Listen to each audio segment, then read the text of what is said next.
How can bad marketing really kill a business? But more importantly, what can we learn from the businesses that have died from bad marketing so that we can help our own businesses be even more successful? Stay tuned.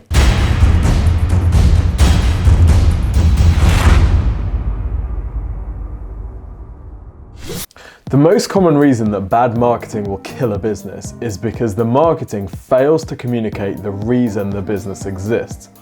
Often this is because the business has actually lost its reason for existing and hasn't found a new one. Take department stores for example. The main reason that department stores used to exist is because they were the one place on the high street that you could go to get whatever you needed. Well, now it seems the main reason department stores exist is to create massively overproduced, heartstring-tugging Christmas ads that have absolutely no mention of any of their products or any point of difference whatsoever. Now this is the one place that you need to go to get whatever you need. So the way to avoid this fate for your business is to figure out why your business exists. Why should anybody buy from you? If you're struggling to differentiate your business, there's actually some really cool tricks that you can use on Google to help work out what your main reason for existing could be. So here's a cool trick that you can use to find out what people don't like about your existing market if you're looking for a way to position yourself. So let's say that I'm a plumber. I might search for why do plumbers, and then you'll see all of the problems people have with plumbers. So for example, why do plumbers never turn up? If I wanted to stand out in this space, I could offer a turn up guarantee, right? Why do plumbers charge so much, cost so much? So people hate the pricing, or more importantly, they don't really understand the pricing. So maybe you could offer fixed prices, clear, transparent pricing, and that type of thing. One thing you can do if you have a really well-established competitor that you're going up against and you're trying to figure out how to position yourself against them is, again, using Google, you can just type in why is and then your competitor. So let's say, for example, that we are building a customer relationship management software to go up against Salesforce. Well, what we'd do is we'd just type in why is Salesforce, and then we'd find all of the issues that people have with it. So why is Salesforce so expensive? That's a very good question. Your company has to be like 95% profit margin in order to be able to afford Salesforce. So why is Salesforce so expensive? That's a really good question. Why is Salesforce so expensive? But if you're going up against Salesforce and you're trying to figure out how you can compete, well, you can offer a cheaper version of Salesforce. So we do everything that Salesforce does at less price. Why is Salesforce so slow? Right? We offer Salesforce, but it's much leaner, it's much quicker to use. So takeaway number one is answer that question. Why should people buy from you? If you can't answer that, then they won't be able to either. And guess what? They won't buy. If you're trying to figure out a point of differentiation with your competitors, there are some universal differentiators which are common across all industries. So maybe you can use one of these. Price. Either being high priced or low priced can be a point of differentiation. There's a really interesting example of a business that has used price and experimented with price at scale. So Olay wanted to get away from their old image of being for, old ladies, old expensive, traditional brand that had really no appeal with younger shoppers. So they wanted to reposition the brand to hit their sales target of $1 billion. So what they did is they tested some different price points. The first price point they tested was $12.99. At this price point, the department store shoppers, this was when they were cool, were thinking, nah, this is a bit cheap, it's not really gonna have the quality that we're after. So the appeal of the product went down with department store buyers. But discount shoppers at supermarkets were like, yeah, cool, we'll take that. And the appeal for discount shoppers went up. So on the one hand, they lost the department store buyers, but on the other hand, they picked up the discount store buyers. So the next price point they tested was $15.99. Now at this point, they were still too low for the department shoppers, but they'd now priced out the supermarket buyers as well. So they didn't really get either market. The third price point they tested was $18.99. At this price point, the purchase intent amongst department store buyers went way up, but they also started bringing in a new audience of premium luxury brand shoppers that started to take notice of Olay, and the purchase intent went up for those people as well at this price point.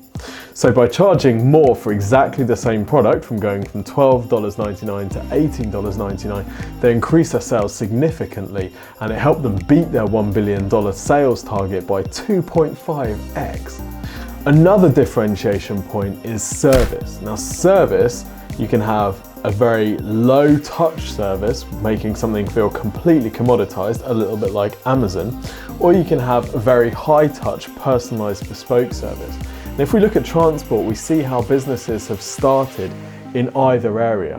So on the one hand, for example, you have the concierge private jet apps which have come out, which aim to offer a really personalized experience for people. And then on the other side, you've got companies like Uber, where they kind of try to remove any personality from the ordering process for taxis whatsoever. It's worth bearing in mind that Uber and taxi services offer the same basic product, but Uber just has a completely different delivery mechanism and fixes a bunch of problems that people have with taxis. So they're able to create a completely new niche and massively disrupt that industry. So maybe Uber just used the technique that we were talking about before. They went to Google and typed in, why do taxis? And then all of a sudden they saw all of the problems that people have with taxis. Why do taxis cost so much? Uber fixed that. Why do taxis smell? Right? So Uber has ratings, so if your driver in the car stinks, you can rate them and then they won't get as much work in future. So the kind of platform is incentivized to continue improving. Why do taxis cost more at night? So Uber's surge pricing is really transparent, so you know exactly what's going to happen. Charge so much, drive slow, still exist. Brutal. But interestingly, even Uber is not completely safe here. Why does Uber not work? Why does Uber surge? Why does Uber make a loss? Why does Uber charge me more? Why does Uber charge to cancel? Why does Uber keep sending me code? So there's clearly annoyances with the system. So if you're a challenger to Uber, here's a list of things that you might want to be fixing about your platform. Another differentiation point is trustworthiness. If you're trying to set yourself apart in a marketplace type market, so something, for example, like Tradesman, where you've got all of these different marketplaces around, it's really interesting to see how each of the different marketplaces has positioned themselves differently to carve out their own space. For example, on the one hand, you have Checkatrade, who their primary kind of driver, their reason for existing is to help people find the most reliable and trustworthy tradesmen, and they go all on that trustworthiness. But then you have sites like Rated People, which is all about getting quotes and making it really easy for people to book. One of my favorite examples of a business recently that has disrupted a market in a way that I don't think anyone saw coming is Peloton. So Peloton is basically a £2,000 exercise bike with a big iPad stuck on the top. On the surface, it doesn't sound that appealing, and if I pitched it to you like that, you probably wouldn't feel massively compelled to buy one.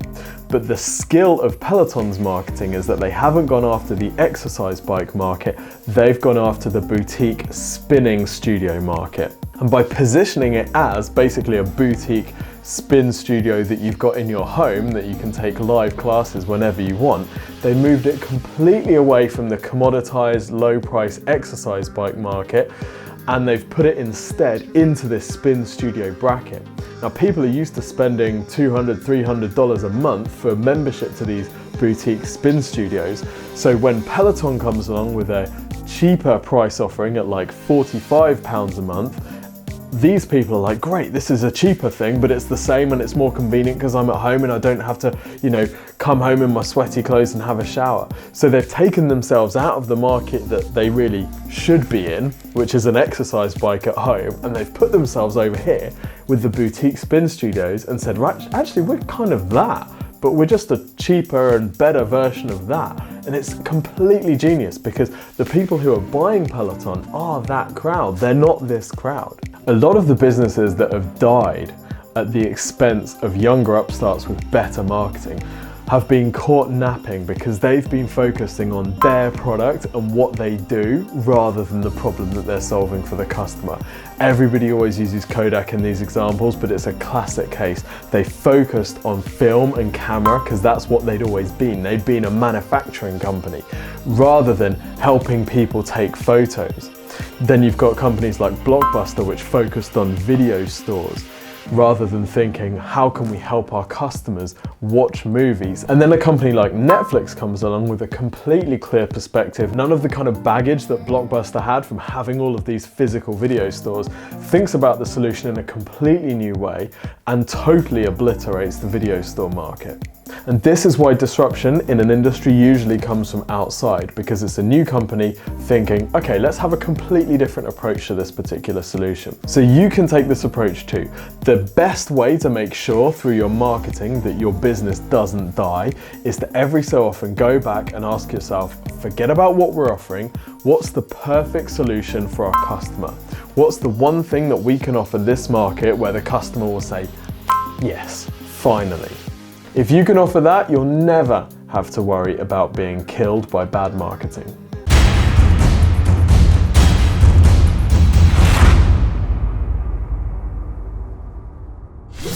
If you enjoyed this video and you'd like to see more digital marketing videos from myself and the team here at Exposure Ninja, then don't forget to like and subscribe to the channel. And if audio is more your thing, then check out the Exposure Ninja Digital Marketing Podcast, where every week I interview some of the world's smartest digital marketing minds, and they take us behind the scenes of a particular digital marketing strategy that they're using, which is getting great results. So you can find this on iTunes, Stitcher, Google Play Store, Spotify, I don't know, all the podcast places that you know and love. So check that out in the description below. And don't forget to also follow us on socials for more awesome content. Until next time, see you in the next video.